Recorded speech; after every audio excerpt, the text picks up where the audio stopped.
Hi everyone, welcome back. This is Chris in my cozy corner. Today we'll be talking about resetting your life after grief and getting back into a rhythm of normalcy. For me, I've actually found it really hard, understandably so, but I guess trying to find that rhythm again when you're still in grief.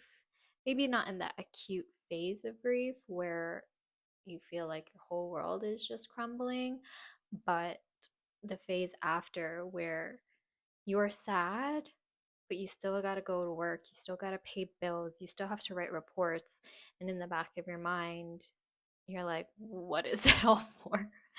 That's where I am right now. But we'll get into that. So, for some context, my name is Chris. I'm a 29-year-old woman currently living in LA. I live on the west side of LA and I live with my partner, and we just lost our 17-year-old dog. So, without getting too much into it, because I'm still very sensitive about it and I will cry, I'm going to try really hard not to cry. But I also have tried to film this video so many times. So I feel like I've said it enough times to come to terms with saying it on camera, is that my partner and I lost our dog. I had her since I was 12 years old, and then I brought her into our relationship, and he had essentially fully adopted her. That was his baby as much as she was mine. And she was really old. She lived a long time. She had a lot of medical ailments, but ultimately her passing was a surprise to us because it kind of happened so suddenly. Like, she was fine on Sunday and then we lost her Monday night, and it was just really jarring. It happened on the 9th of February and we are still deeply in recovery. I cry every day. I think I have only documented one day that I didn't cry, but I cry literally every day still. It has yet to be a month and I'm still dealing with it. I have gotten to the point in my grief, though, where I could talk about it. And if it sounds very emotionless and uncompassionate, that's because I'm trying not to cry. If I say it as matter of factly as possible, it will keep me from crying. But what we're talking about today is resetting for March after what will be a month without her, and what that looks like for me, how I'm doing that, and how February even went. Honestly, the beginning of the year kind of has been stressful in and of itself because January I was essentially packing for a move that happened on January 31st. And that first week of February was us like moving, figuring out where to put all my stuff, and kind of melding our lives together.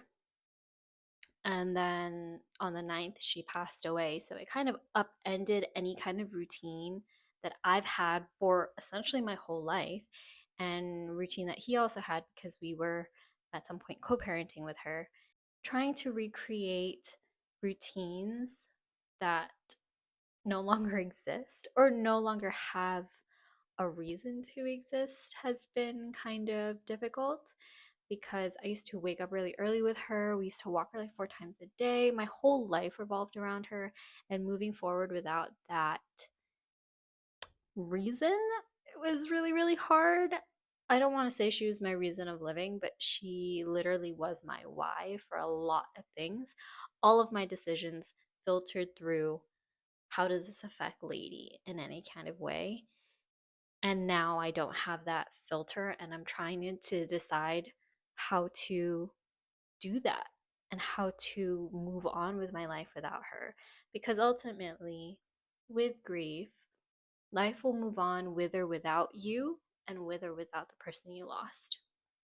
And that's really sad to think about, but it is a fact of life.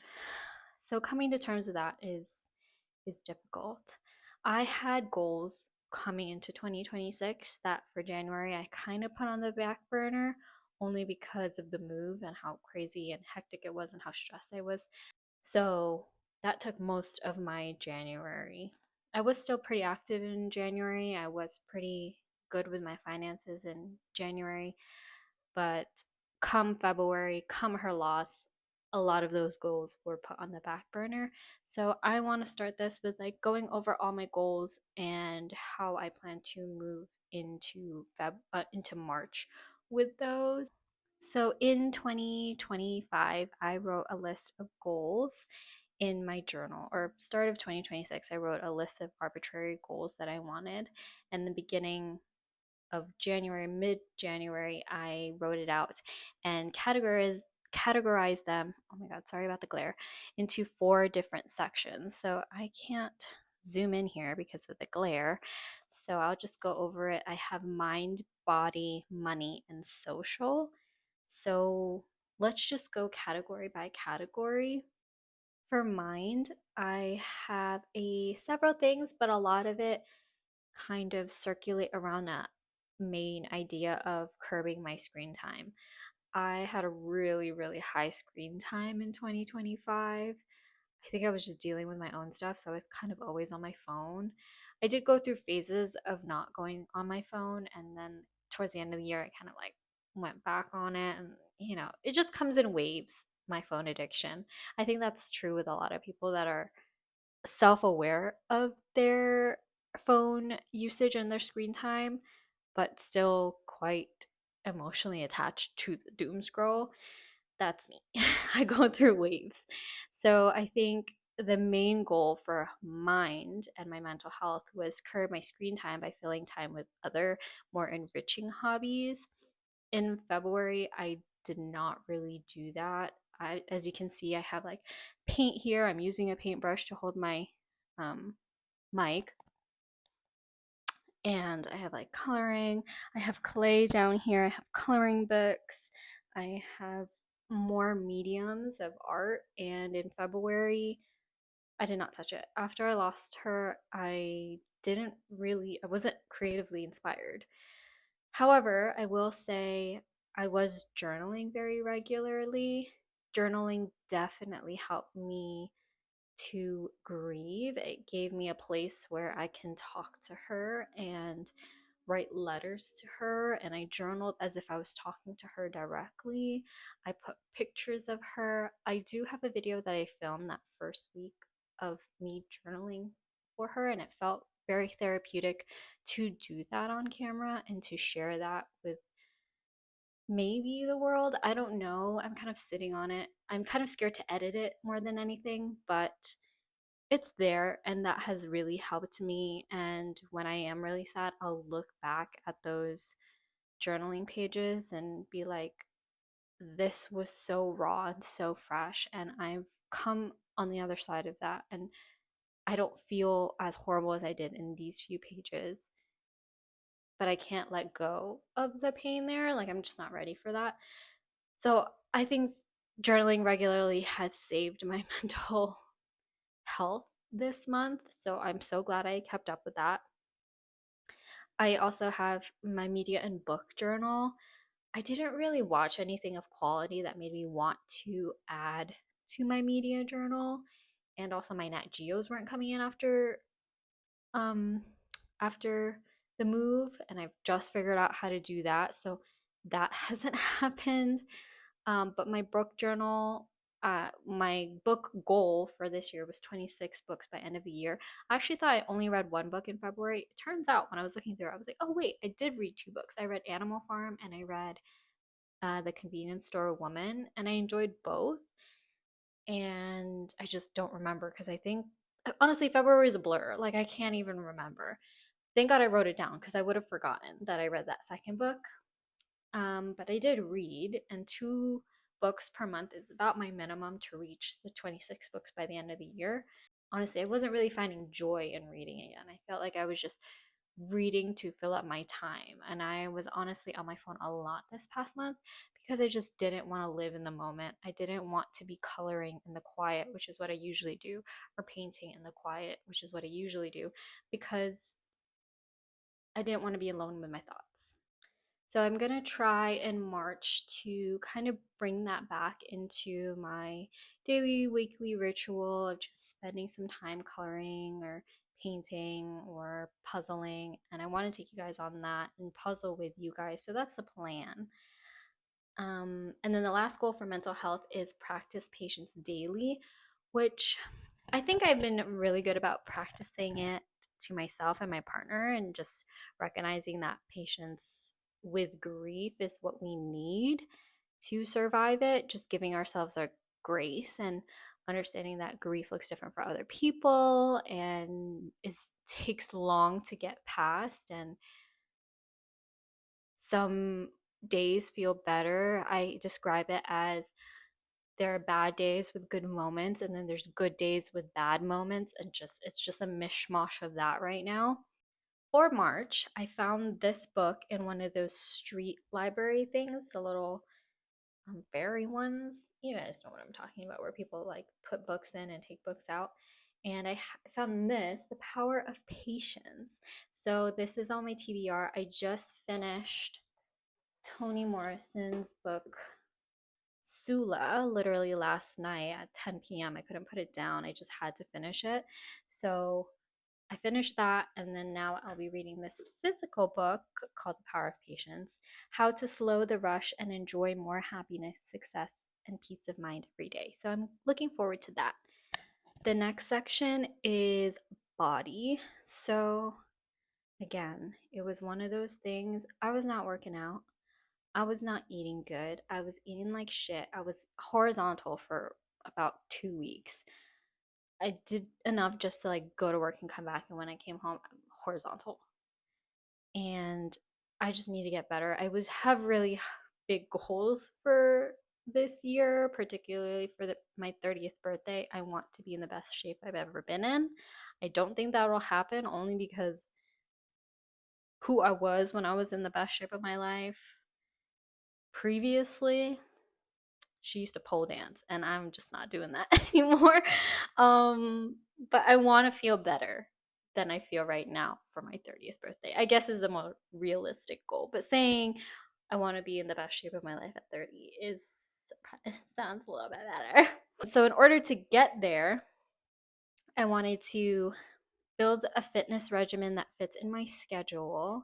So I since we just moved in, I uh, there was a stationary bike already here. I just bought weights, and I bought a mirror for the gym, and I bought a workout bench and new shoes just to create a gym like feel. And I'll stick a little photo in here of what the area looks like. It's just on the other side of the camera. Maybe in another video you might see it in the background, but yeah, so now getting using it. I don't What I want out of my fitness regimen does not involve me going to a gym. Mostly I want to do some level of strength training, but mostly it's more functional strength. I just want to be strong in my own body and on my own body weight, and I want to feel toned. I'm not trying to grow the big juicy BBL butt. That's just unrealistic. I just want to maintain a level of fitness where I feel good every day. And in order to do that, I also have to make better diet choices, which is also on the list. And in order to do that, I have to create a meal planning system that works. Since I'm the one who mostly cooks for me and my partner, he does cook, but he doesn't cook all the time. I have created a meal plan sheet. Actually, it's right here. I may get it on Canva using a template that somebody else made, and I just tweaked it, because him and I, you'll notice that during the week it's divided into two: lunch and dinner. I don't know why I did dinner, but lunch, because we don't eat together, we were working. So that's been effective these last 2-3 weeks. We're still trying to get the kinks worked out between um, buying enough ingredients to fit him and I, because now we're both working out, so we eat a little bit more than we used to. And he also wants to be on an anti-inflammatory majority diet, so trying to accommodate that. He wants to cut out a lot of gluten and wheat and things like that. I will not. I like my bread. I like my rice. I like all my sugar. So I'm not willing to do it as hard as he is, but I'm going to be as supportive as possible. I have drink minimum 22 ounces daily. I'm not doing that. I'm so bad at drinking water. I don't know what's wrong with me. Like, I know it as a nurse. Like, I know it. I know. But I just can't seem to drink enough water in a day. And I'm not even asking to do like the full, you know, 8 glasses of 8 ounces of water, like 64 ounces of water. I'm saying 22, like one water bottle. Where's my water bottle? This is my water bottle. It's 22 ounces. And I know it's not even that much. And people drink like multiple liters of water. I just can't. I just can't. I just can't. Like my body doesn't function. And I know as people will be like, but you're a nurse, you should know better. But also as a nurse, I also know my kidneys are functioning. My urine looks fine, smells fine. My kidneys are functioning. There's no signs that I'm dehydrated, really. I don't have kidney stone symptoms yet, but yeah, I'm working on it. I'm working on it, I promise. And then my last goal for body, which is more like physical appearance, I was put in daily effort to do my makeup and hair every day. And this is something that I decided at the end of December that I wanted to wear my makeup. One, because I wanted to do a project pan. I've been sitting on that video, I just haven't released it. But doing a project pan and using up the makeup that I have. But also, when I do my makeup, I feel so good. Like, I feel like a hot bitch, and I don't know why I'm not doing it every day. Like, I do makeup because it makes me feel good. And that's a really nice, like, oh, my brain developed. And it's for my benefit and not because I'm scared of other people's judgments. You know what I mean? You know what I mean. And then the last two sections is money and social. If you want to see my budget recap, I will put it right here and like down below. But mostly it's stay within budget. With February, I did not do that. Post grief driven retail therapy went crazy. I spent $1,800 on shopping. I could not be stopped. But I did have 7 no spend days. But it doesn't really matter if those other spendy days, those other 21 spendy days were hella spendy. So I'm trying to do that. I did invest a lot, but I did spend a lot of money. And then the last one is social. My friends have been better at this than I have because they knew that I've lost my dog. So checking on friends, they've been checking on me. So I want to do the same. I have been calling my friends more often and checking on them and talking about them now. It was really hard in February, but I don't want to put my friendships on the back burner just because I'm sad, and just making sure I'm giving back the same love that they're giving to me. And then maintaining my local friendships as well. If you've ever moved to a city that isn't your home city or hometown, it's really, really hard to make friends as an adult.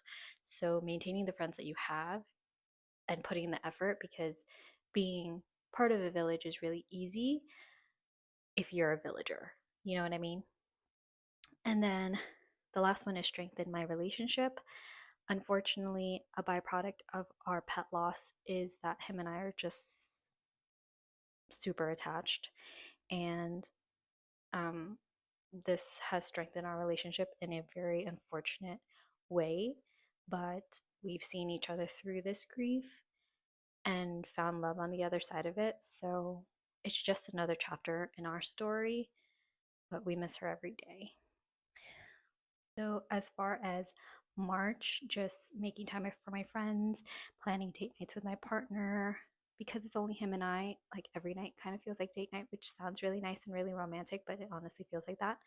So, I think March will be better emotionally. I think I'm a lot more emotionally strong to deal with this. Again, creating routines after they've been disrupted by grief is really hard, but moving on with my life without her is something that she would want. My partner and I have agreed that him and I separated, and we agreed that she saw me happy and safe and loved again. And she was like, okay, I can rest. And she did her thing. And that's really heartbreaking that she's left me alone. But I've come to the other side of it, and I'm okay. And I'm okay because she wanted me to be okay.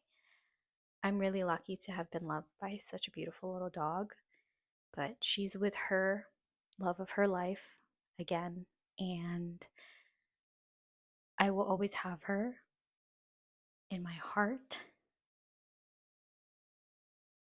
But this will be a testament to moving forward and how much her love will carry me forward.